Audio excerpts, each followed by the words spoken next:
అందరికీ welcome back to my channel. ఈరోజు వీడియోలో టాపిక్ ఏంటంటే జీలం అలాగే ఫ్లోయంకి మధ్య డిఫరెన్సెస్ ఏంటి అనేవి చూద్దాం. Jhelum and phloem. Jhelum carries water from roots to leaves. Jhelum ఏం చేస్తుంది? వాటర్ని రూట్స్ నుండి లీవ్స్ వైపు వాటర్ని క్యారీ చేస్తుంది. ఫ్లోయం వచ్చేసి phloem carries food from leaves to growing parts. Jhelum అనేది వాటర్ని క్యారీ చేస్తుంది, ఫ్లోయం అనేది ఫుడ్ని క్యారీ చేస్తుంది. ఫుడ్ కూడా that to from leaves to growing parts. Next, xylem made up of dead cells. ఇది డెడ్ సెల్స్తోని తయారవుతుంది. ఫ్లోయం వచ్చేసి made up of living cells.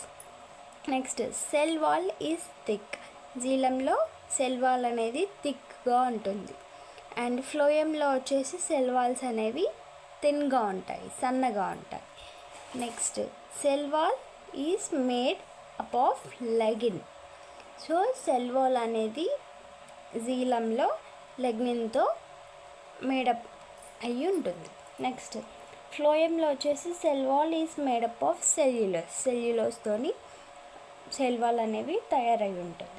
Next, impermeable to water. Impermeable అంటే ఏంటంటే గో త్రూ నాట్. పర్మియబుల్ అంటే గో త్రూ అంటే వెళ్ళొచ్చు, ఇంపర్మియబుల్ అంటే వెళ్ళకూడదు. So impermeable to water. So ఇక్కడ ఇంపర్మియబుల్ అంటే ఏంటి? జీలంలో మనకి ఏవైనా సరే వాటర్ నుంచి బయటికి వెళ్ళలేవు. నెక్స్ట్, ఫ్లోయంలో వచ్చేసి పర్మియబుల్ టు ఫుడ్ అంటే ఫుడ్ నుండి ఏవైనా బయటికి వెళ్ళొచ్చు. తర్వాత Jhelum carries water in a unidirectional manner from roots to parts. ఇక్కడ యూనిడైరెక్షనల్ అంటే ఓన్లీ సింగిల్ డైరెక్షన్లో, అంటే వాటర్ అనేది ఓన్లీ రూట్స్ నుండి పార్ట్స్ వరకు మాత్రమే, అది కూడా సింగిల్ డైరెక్షన్లోనే క్యారీ చేస్తుంది దేంట్లో జీలంలో. అండ్ ఫ్లోయంలో వచ్చేసి carries food in bidirectional from leaves to storage parts and from parts to growing parts. So ఇక్కడ బై డైరెక్షనల్లీ అంటే టూ వేస్ ఏంటి? లీవ్స్ టు స్టోరేజ్ పార్ట్స్ అంటే లీవ్స్ నుంచి పార్ట్స్కి అండ్ అలాగే మళ్ళీ పార్ట్స్ నుంచి గ్రోయింగ్ పార్ట్స్కి. సో ఏవైనా పార్ట్స్ అయి ఉండొచ్చు, అక్కడ పార్ట్స్ టు గ్రోయింగ్ పార్ట్స్కి అండ్ లీవ్స్ టు స్టోరేజ్ పార్ట్స్కి టూ వేస్లో ఫుడ్ అనేది క్యారీ చేస్తుంది ఫ్లోయం. నెక్స్ట్,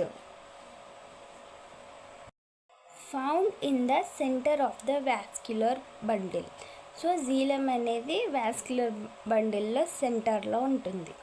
నెక్స్ట్, ఫ్లోయం వచ్చేసి found in the out side of the vascular bundle. Jhelum అనేది సెంటర్ ఆఫ్ ద వాస్క్యులర్ బండిల్లో ఉంటుంది, ఫ్లోయం వచ్చేసి out side of the vascular bundle. Next, Jhelum వచ్చేసి star shaped. Jhelum star షేప్లో ఉంటుంది, ఫ్లోయం వచ్చేసి స్టార్ షేప్లో ఉండదు. Next, it is mechanical tissue. Jhelum అనేది ఒక మెకానికల్ టిష్యూ, అంటే అది రిపేర్స్ చేస్తుంది, ట్రాన్స్ఫర్స్ చేస్తుంది, ట్రాన్స్పోర్ట్ చేస్తుంది, etcetera. And it is not a mechanical tissue. So xylem చేసేవాడిని ఫ్లోయం చేయలేదు. Xylem contains water, minerals and organic nutrients. So జీలంలో ఏముంటుంది? As we discussed, it carries water. So దాంట్లో వాటర్ ఉంటుంది. వాటర్ అనగానే మినరల్స్, న్యూట్రియంట్స్ ఎక్సెట్రా ఉంటాయి. Next, ఫ్లోయంలో వచ్చేసి it contains sugars, amino acids, hormones etcetera.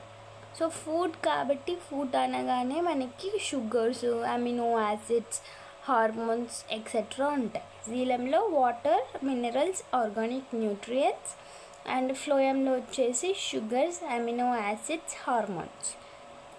Okay, thank you.